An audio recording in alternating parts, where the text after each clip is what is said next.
Bien, voy a leer un texto muy conocido. Hoy seguimos y nos colocamos otra vez en el Evangelio de Juan. Juan, capítulo 18, que es donde dejamos la anterior predicación. Os voy a pedir que me acompañéis a Juan, capítulo 18, versos 15 y 18, al 18. Simón Pedro y otro discípulo siguieron a Jesús. Ese otro discípulo conocía al sumo sacerdote, así que le permitieron entrar con Jesús al patio del sumo sacerdote. Pedro tuvo que quedarse fuera, junto a la puerta. Entonces el discípulo que conocía al sumo sacerdote habló con la mujer que cuidaba la puerta, y ella dejó entrar a Pedro. La mujer le preguntó a Pedro: ¿pero no eres tú también uno de los discípulos de ese hombre? No, contestó Pedro, no lo soy. Como hacía frío, los sirvientes de la casa y los guardias habían hecho una fogata con carbón. Estaban allí de pie, junto al fuego, calentándose, y Pedro estaba con ellos, también calentándose. Saltamos al verso 25, donde continúa. Y mientras tanto, mientras se celebraba el juicio de Anás dentro, había un juicio dentro. Mientras tanto, como Simón Pedro seguía de pie junto a la fogata calentándose, volvieron a preguntarle: ¿no eres tú también uno de sus discípulos? No, no lo soy, negó Pedro. Pero uno de los esclavos del sumo sacerdote, pariente del hombre al que Pedro le había cortado la oreja, preguntó: ¿no te vi en el huerto de los olivos con Jesús? Una vez más, Pedro lo negó y enseguida cantó el gallo. ¿Quién no conocía este relato, verdad? Lo hemos leído tantas veces, pero luego veremos la restauración de Pedro, que me parece que es el tema del día, la restauración que Dios hace en nuestra vida. No sé si os ha pasado a vosotros, a mí yo creo que me ha pasado más de una vez, ¿no os ha pasado que os habéis propuesto hacer algo con intención sana, con intención pura, con intención justa, y cuando ha llegado la hora de la verdad, por un motivo o por otro, por ciertas circunstancias, no has conseguido dar la talla y no lo has hecho?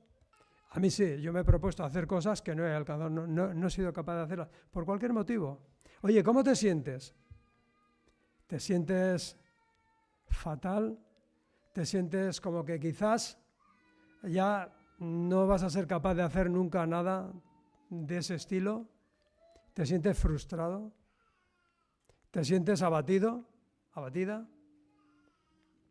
Por si fuera poco, no es como tú te sientes, es que siempre hay alguien que nació de pie y cuando nació de pie salió corriendo inmediatamente. Estos que lo saben todo, que nunca tienen fallos y que te van a estar recordando una y otra vez lo mal que lo has hecho y cómo has fracasado. ¿Es verdad o no? Es lo único que te faltaba, que hubiera alguien dándote la murga y recordándote constantemente que no fuiste capaz de hacer algo. Algo que dijiste que ibas a hacer y no lo has hecho. Por una parte está cómo nos sentimos, por otra parte está que nos lo está recordando esas personas. Eso es dolorosísimo. Pues yo creo que realmente estas negaciones de Pedro en aquel momento le permitieron conocerse a sí mismo. Fue parte de la restauración que Dios tenía prevista hacer en su vida. Porque cuando tú te sientes mal porque no has alcanzado a hacer algo que te habías propuesto, es decir, has fracasado, Dios tiene la capacidad de restaurarte. Así nos encontró, hechos una escombrera. Si te pones a pensar cómo estabas cuando Dios salió a tu encuentro, cuando te concedió el arrepentimiento, ¿cómo estabas? ¿Eras una maravilla? No. Estabas para coger, limpiar y restaurar. Y esa es una de las funciones que hace Dios en nuestra vida, nos restaura para que alcancemos el propósito inicial que Él tenía con nosotros. Dios nos dio la vida con un propósito y alcanzar ese propósito depende de que contemos con Él, de que Él restaure nuestra vida. Cuando tomas la decisión de seguir al Señor Jesús, bueno, pues vas a transitar. Yo he titulado esta predicación Camino para torpes. Y diré, bueno, ¿de dónde te has sacado eso? ¿Verdad? Camino para torpes. ¿Y por qué? Bueno, porque veremos cómo Isaías ya anuncia que los que caminen en camino de santidad y caminen junto con Dios, a pesar de que sean muy torpes, van a no extraviarse, no se van a extraviar. Fíjate, qué maravilla. Camino para torpes, pero claro, torpes con un corazón humilde, ¿eh? Porque como he dicho, hay personas que creen que nacieron de pie y nacieron ya corriendo. A eso no hay nada que decirles, ¿eh? Eso es personas soberbias, prepotentes y personas que no le van a hacer ningún bien a nadie, pero tampoco se lo hacen a ellos. Ahora, solo Cristo puede garantizar tu travesía en la vida, ¿es así? Solo Cristo. Hay una frase de Séneca, el famoso pensador romano, que decía lo siguiente: no hay viento favorable para quien no sabe a dónde va. Eso decía Séneca, y yo estoy muy de acuerdo. Porque las personas que no saben a dónde van, pues lógicamente, venga de donde venga el viento, todo les parece mal. O sea, no sé, si es que no sé dónde voy, si viene el viento de aquí, me va a llevar para allí, pero es que no sé dónde voy realmente, ¿no? No hay viento favorable para la persona que no sabe a dónde va, pero tú sí sabes dónde vas, ¿no? A ti se te ha dicho dónde vas y sabes el viento que debe de guiarte. Cuando has determinado seguir a Jesús, lo has hecho desde tu insuficiencia o desde tu suficiencia. Desde tu insuficiencia. ¿Estabas rodeado de qué? ¿Estabas rodeado de corrupción? ¿Estabas rodeado de mal? Por dentro tenías temores, ¿verdad? Cuando te hablan del Señor, las personas que no conocen al Señor normalmente están rodeadas de muchos temores, muchas dudas, con muchos deseos de la carne. ¿Cómo van a reaccionar los demás si yo me entrego a Cristo? Pero oye, tú te has dispuesto a levantarte por la verdad. ¿Es verdad o no? ¿Te has levantado ya por la verdad? Has dicho, yo estoy dispuesto a levantarme por la verdad, por Cristo, sean cuales sean las circunstancias, sean cuales sean las consecuencias. Yo he conocido la verdad de Jesús, yo he conocido la verdad de Dios, yo lo he conocido a Él y yo me levanto a favor de esto. Hay personas que nunca se van a levantar a favor de la verdad. Prefieren la mentira y no sufrir las consecuencias. El mundo está lleno de personas así. Pero tú has decidido, no. Yo me voy a levantar en favor de la verdad. Pedro había decidido seguir a Jesús. Lo hemos leído, ¿no? Dice, se propuso junto con otro discípulo seguir a Jesús. Donde él fuera, allí quería estar él. ¿Y qué ocurre? Dice, Pedro tuvo que quedarse fuera. ¿Cómo que tuvo que quedarse fuera? Pero no se había propuesto llegar, no se había propuesto estar cerca, pero son impedimentos que el mundo, las circunstancias, el entorno va a poner para que no nos acerquemos a ese Jesús vivo que restaura nuestra vida. Hay circunstancias, hay personas, hay cosas que te hacen creer que no tiene sentido, que no vale la pena, que no vales la pena, que eres un desastre, que has fracasado, que si es igual, hasta aquí no has llegado, ¿por qué vas a llegar ahora? Pero Jesús, Dios, siempre está dando una nueva oportunidad. Siempre te está llamando porque Él es un Dios de oportunidades, no de una ni de dos, de oportunidades. Pero lo primero que se encuentra Pedro cuando quiere seguir a Jesús junto con el otro discípulo es que tuvo que quedarse fuera, los primeros estorbos, el entorno. Ahora bien, ¿encontró ayuda en quién? Encontró un enchufe, como se suele decir hoy en día, ¿no? Me enchufaron. ¿Por qué? Porque el otro discípulo sí conocía a la persona que velaba la puerta del sumo sacerdote. Dice, entonces ella le dejó entrar a Pedro. Y él, como estaba decidido, pues allá que va. Se mete en el patio, ¿eh? ¿Qué va a pasar? Pues se comienza la lección para Pedro. ¿Y cuál es su primera lección? ¿Cuál es tu primera lección? Conócete a ti mismo. Pedro se va a conocer a sí mismo en ese patio. Va a ver hasta dónde es capaz de llegar, por su cuenta. Luego veremos hasta dónde puede llegar con el Señor. ¿No eres tú también uno de los discípulos de ese hombre? ¿Tú qué eres? ¿Tú eres cristiano? ¿A quién sigues? ¿Quién te marca tus principios de vida? ¿A quién estás siguiendo? Tú dices, a Jesús. Bueno, pues a veces, no sé si te ha pasado, pero muchas veces las circunstancias son tan pesadas, son tan rigurosas, que el miedo es superior a tu celo. Qué frase, ¿eh? El miedo a veces supera nuestro celo y nuestro deseo. Pedro pudo preguntarse a sí mismo y decir, bueno, pero es que yo lo que quiero es seguir a Jesús. ¿Por qué? ¿A qué viene este miedo que tengo? ¿Qué más me da lo que digan otros? Pero somos humanos y hay que ser realistas. A veces el miedo hace mella. Y ese miedo es superior incluso al celo que nosotros tenemos. De manera que nos impide llegar al que puede restaurar nuestra vida. Simón Pedro seguía de pie junto a la fogata calentándose. Fíjate, esto es un detalle muy curioso. Dice que Pedro, después del juicio de Anás, dice, él seguía calentándose en la fogata. Es decir, es como si Pedro no hiciera nada diferente a lo que hacían el resto de los siervos. ¿Qué hacían los siervos del sumo sacerdote? ¿Qué hacían allí? Calentarse. ¿Hacía algo diferente Pedro a lo que hacían los demás? ¿No eres tú también uno de sus discípulos? No, no lo soy. Yo no soy diferente a ti. Hay veces que por el temor queremos mostrarle al mundo que no somos raros. ¿O no? Entonces dice, pero tú eres cristiano. ¿Eso te hace raro? No, te hace especial, no raro. Los raros son otros tipos de personas. A veces hay cristianos raros, pero raros. No hay quien le siga la pista. Tú sigues a Cristo y no eres raro, eres especial. ¿Qué es diferente? Demasiado miedo a las circunstancias, ¿verdad? A las consecuencias. ¿No eres tú también uno de los discípulos? No, no lo soy. Pero ¿no te vi en el huerto con los discípulos, en el huerto de los olivos con Jesús? Pedro lo negó y enseguida cantó el gallo. Pero si nos vamos al Evangelio de Lucas, capítulo 22, verso 60, nos da más detalles de este momento. Lo leyó Maswell el domingo pasado, lo volvemos a leer. Verso 60 de Lucas 22. Pedro dijo, hombre, no sé lo que dices. Y enseguida, mientras él todavía hablaba, el gallo cantó. En ese momento, el Señor se volvió y miró a Pedro.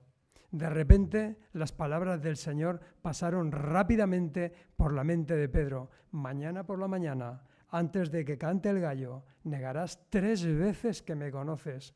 Y Pedro salió del patio, llorando amargamente. Todo empieza conociéndonos a nosotros mismos. Cuando nos acercamos a Jesús, una de las cosas que sucede es que nos conocemos a nosotros mismos. Por eso nos quebrantamos muchas veces, ¿a que sí? Porque vemos lo bueno que es Él y lo poco que hacemos por Él. La Biblia trata de quién es Dios, ¿a que sí? Venga, vamos a ver cuántos amén decís. La Biblia trata de quién es Dios.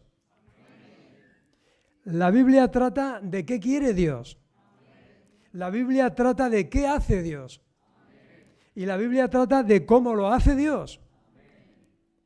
Y la Biblia trata de cómo te ve Él. Amén, hay menos aménes. Bueno, sí, la Biblia trata de cómo te ve Dios a ti. La Biblia trata la historia de la humanidad desde su perspectiva, no desde la perspectiva humana. Por eso cuando se lee el Antiguo Testamento es importante leerlo desde la perspectiva de Dios, no desde la perspectiva humana. ¿Por qué? Porque solo un Cristo vivo va a garantizar que tú seas restaurado, que a pesar de tus caídas, a pesar de tus fracasos, a pesar de tus debilidades, a pesar de tus insuficiencias, Él te va a restaurar. Él va a conseguir que llegues a buen puerto. Él es el único que puede garantizarte eso. Oye, como padre, como madre, ¿estás segura que eres el padre o la madre ejemplar? Y como hija, como hijo, ¿crees que has actuado como el hijo, como la hija ejemplar? No. Mira, yo sinceramente pienso que todos nosotros, todas nosotras, necesitamos conocernos a nosotros mismos. Porque en la medida en que nos conozcamos a nosotros, vamos a tener gracia para ayudar a otros. Pero la persona que no se conoce a sí mismo, ni se ayuda, ni puede ayudar a otros.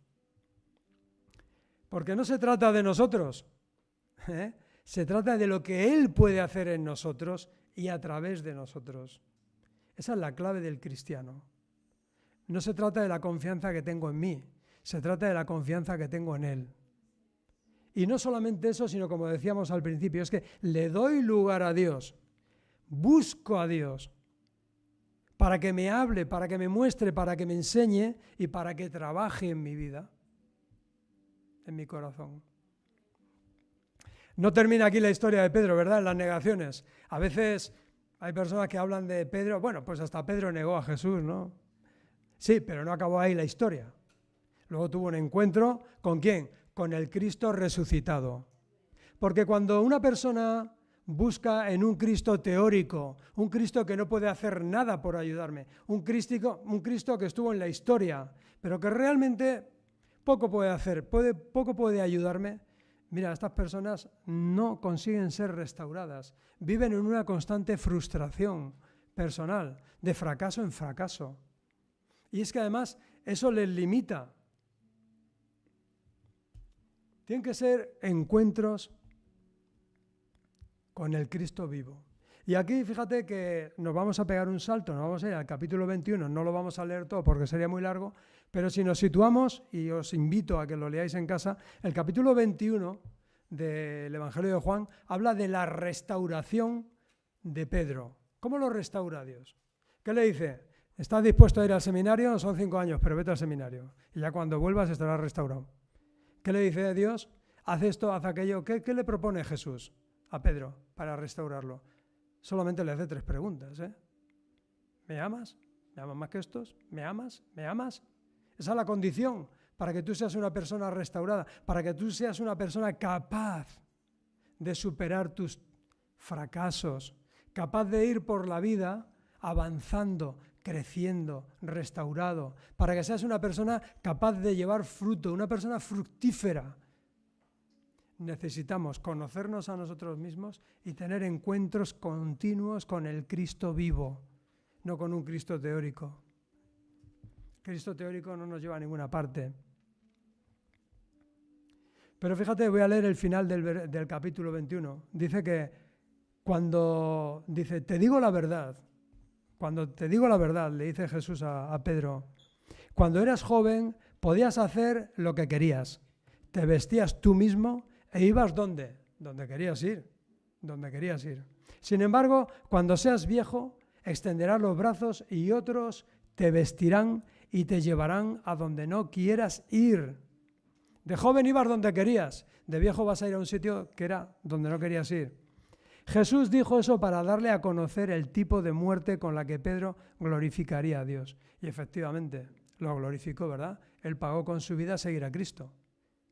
Y tuvo el poder necesario para hacerlo. Se dice, según la tradición, que primero, antes de ejecutar a Pedro, ejecutaron a su mujer delante, según la tradición de la iglesia primitiva.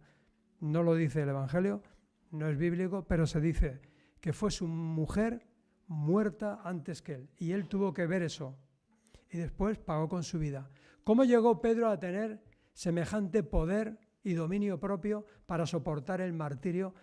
Antes de ser restaurado, no conseguía ni dar testimonio de que era seguidor de Cristo. O sea, de no tener esa capacidad, de no tener ese valor a entregar su vida. Hoy en día están sacrificando. En el Congo venía la noticia de que han sido asesinados 100 personas que estaban celebrando precisamente como una especie de despedida a otro cristiano en la iglesia. Entraron y los asesinaron. Y ahí siguen, dando testimonio y siguiendo a Cristo. Pero Pedro adquirió el poder necesario para entregar su vida por seguir a Cristo. Pero fíjate que dice, de esa manera, Cristo le estaba anunciando con qué muerte Pedro glorificaría a Dios. Entonces Jesús le dijo una palabra. ¿Cuál creéis que le dijo? Sígueme. Después de contestarle Pedro, Señor, tú sabes que te amo. Tú lo sabes todo. Dice Jesús a Pedro, sígueme. Pedro se dio la vuelta y vio que detrás de ellos estaba el discípulo a quien Jesús amaba, el que se había inclinado hacia Jesús durante la cena para preguntarle, Señor, ¿quién va a traicionarte? Y Pedro le preguntó a Jesús, Señor, ¿qué va a pasar con él? ¿Qué le ha dicho el Señor a Pedro? Sígueme. Y Pedro se vuelve y dice, ¿y este? ¿Y este? ¿Cuántas veces a nosotros nos está diciendo el Señor, sigue por este camino que es el que quiero que tú lleves? Sigue esforzándote en esto. Tú dices, no, pero es que en la iglesia en la iglesia aquel, o aquella que me dijo, o el otro que me dijo. Jesús te está hablando a ti. Deja que Jesús hable a los demás también. El Señor Jesús le tiene que decir con muchísimo cariño, con mucho amor, ¿no? Si quiero que Él siga vivo hasta que yo regrese, ¿qué tiene que ver contigo eso? ¿No tiene Dios un trato para cada uno de nosotros? Tus fracasos no son los fracasos de tu hermana ni de tu hermano. Tus fracasos son tus fracasos. Y Dios quiere restaurarte a ti. Deja que el Señor trate con ese hermano, con esa hermana. En cuanto a ti, y le vuelve a repetir el Señor, sígueme. ¿Cuántas veces nos falta valentía, verdad? Para decir, esto es lo que el Señor me está mostrando, esto es lo que el Señor me está pidiendo, pero mira, como que no. No, porque ¿y este qué? ¿Y aquella cuál? ¿Y qué? Oye, ¿no pasa eso a veces? Que te da en pensar, quizás ahora esta predicación la estás escuchando y estás pensando, esto qué bien le viene, qué bien le viene. A mí no. Yo nací de pie y ya salí corriendo. Yo ya lo sé todo. Esto de que el Señor diga, sígueme, es para otros. No, es para ti. Es para ti. Es para ti. Cuando oyes tú sígueme, no es para aquellos que tienes cerca. Mira, es más, te voy a decir una cosa. El día que tengas que ponerte delante del Señor, ni va a estar tu esposo, ni va a estar tu esposa, ni van a estar tus hijos, ni va a estar tu vecino, ni va a estar tu hermana, ni va a estar tu hermano. Vas a estar tú solo delante de Él. Y no le vas a poder decir, no, es que mi mujer me dijo que no fuera. Es que mi marido era tan terco. Es que me habló duro aquel hermano, ¿eh? No. Es que Jesús quiere cambiar tu vida, quiere cambiar tus perspectivas. Y mira, en cuanto a los fracasos, la forma de entender los errores y fracasos van a cambiar radicalmente cuando estás siguiendo a Jesús, cuando estás caminando con Él. Los tomarás como una evidencia de tu insuficiencia. Cuando tú fracasas, cuando tú te equivocas, cuando tú lo haces mal, no porque hayas querido, sino porque, por lo que sea, porque has tenido miedo, porque no has acertado, lo vas a tomar como una evidencia de tu insuficiencia, de la necesidad que tienes de Cristo, de su ayuda. Y aprenderás a seguirlo, pues sostenido por su gracia, fortalecido por la gracia, no por tus méritos, no por lo que tú eres capaz de hacer, sino porque Él te está sosteniendo. Amén. Ahora, no lo vas a tomar tampoco como un motivo para dejar de seguirle. He fracasado, vuelvo al Señor y Él me restaura. Y Él me restaura. Es un Dios de oportunidades. Cuando eso es así, tus fracasos se convierten en maneras de reconducir tu vida. ¿Te has equivocado? Lo reconoces. Está ahí, pero Él está reconduciendo tu vida. A veces algunos fracasos en nuestra vida son totalmente necesarios, como esa oportunidad que tuvo Pedro delante de estas personas de negarlo, para que él fuera restaurado más tarde. A veces tu fracaso, aquello en lo que has fallado al Señor, es simplemente Él lo está permitiendo para que tú reconduzcas tu vida. Las lecciones que necesitas en tu currículum como hijo de Dios a veces están en tus fracasos. Mira, hay personas que predican mucho acerca de tus triunfos, tus logros, lo que tú vales, lo que tú puedes. Yo no. Yo te diré cuánto vale estar en Cristo, cuánto vale seguir a Cristo, cuánto vale dejar que Él te restaure, cuánto vale poner tu fracaso en manos de Cristo. Eso es tu currículum. Tu currículum no es los logros que tú has hecho, sino los logros que Él ha conseguido hacer a través de ti. Cada caída se convierte en una oportunidad de experimentar su cuidado. Y con cada error aprendes y creces en humildad. Qué curioso, ¿eh? ¿Qué te pide el Señor? Que seas manso y... Pues a veces nuestros fracasos, nuestros errores, a pesar de que queremos seguir a Jesús, a pesar de que queremos hacerlo bien, Nos viene una caída, nos viene un tropezo, nos viene un fracaso que nos hace más humildes. Hermanos, necesitamos humildad. Porque nosotros estamos sirviendo a un Dios que transforma a los orgullosos en humildes, ¿o no? Tenemos un Dios que convierte a los prepotentes en mansos. Y tenemos un Dios que convierte a las personas dañadas en personas útiles. Por lo tanto, tu concepción del fracaso cambia radicalmente cuando estás siguiendo a Jesús. He fracasado, claro que sí, tengo que aprender. Voy a seguir a Jesús, voy a agarrarme más fuerte a Él, voy a ser más humilde. Es que quizá le estaba cayendo. Yo creo que muchos de los tropiezos que he tenido en mi vida han sido por orgullo. ¿Tú no? Sí. Muchas veces cuando estamos edificando en orgullo, el Señor tiene que permitir que nos venga un sopapo. Y entonces dices, ay, me estaba pasando de listo, me estaba pasando de fluidos. No se trata de tu triunfo personal, se trata del triunfo de Él. Pero también va a cambiar otra definición. ¿Cambia la definición del fracaso? Sí, pero también cambia la definición de éxito. ¿Y por qué? Porque ya no se corresponde tu concepto de éxito con el concepto que tiene el mundo, ¿verdad? Tener más riquezas materiales, tener más oportunidades, tener más influencia, que otros me reconozcan, ¿no? Eso es tener éxito en la vida, ¿o no?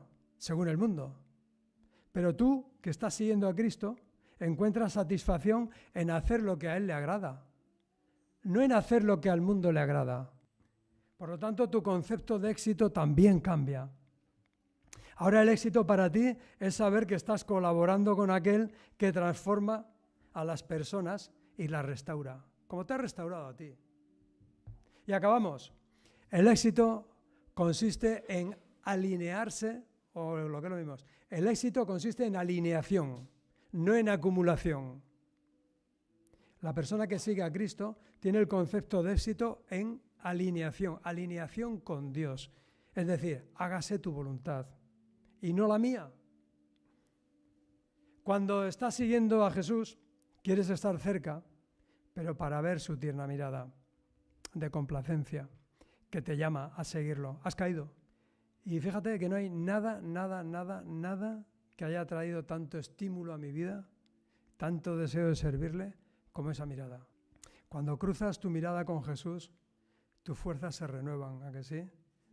Aquí hay personas que ahora están pensando, sí, Señor, si es que yo esta mañana ha habido un momento en mi oración que me he quebrantado solamente de pensar lo bueno que tú eres y lo poco que te doy.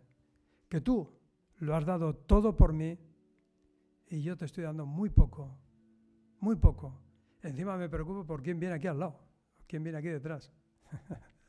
No te preocupes, deja que Él haga su labor. Es como mirarse en un espejo, ¿verdad?, espiritual. Pero según te vayas mirando, según vayas avanzando, cada vez que te mires, ¿qué vas a encontrar cuando te mires en ese espejo? Vas a encontrar que cada vez te pareces más a Jesús. Si tú le vas siguiendo y te miras en ese espejo espiritual, te darás cuenta de que cada vez tienes más parecido a Él. Y dices, pues es mérito. No es mérito tuyo.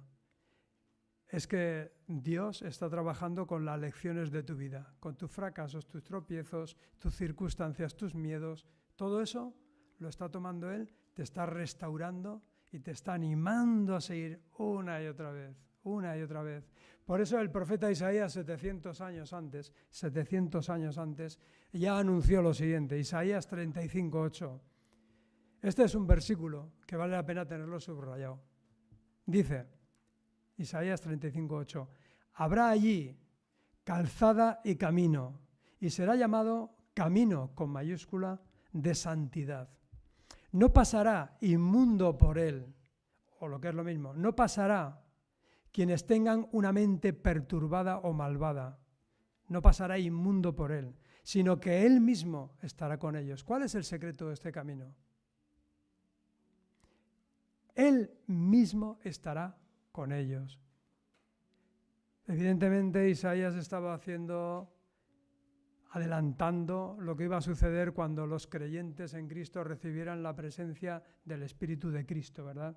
Él mismo estará con ellos. El que anduviere en este camino, y yo he cogido la versión Reina Valera porque era la que me acordaba, dice, el que anduviere en este camino, no dice el 20% de los que anden por este camino, el 12% de los que anden por este camino, el 94% de los que anden por este camino.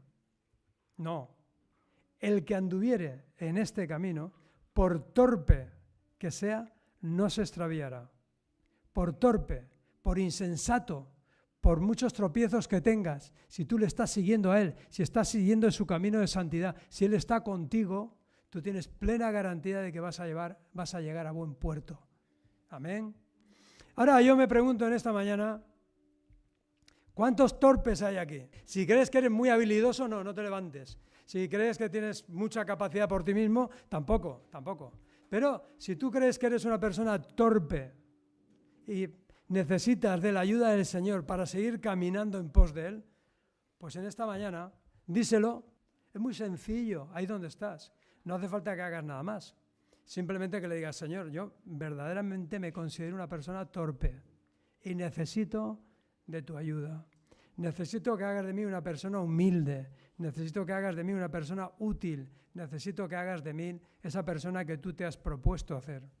Por eso he titulado esta predicación, Camino para torpes. Este es un camino para torpes. No para aquellos que ya pueden hacer y caminar solos sin la ayuda del Señor. Amén. Que el Señor te bendiga.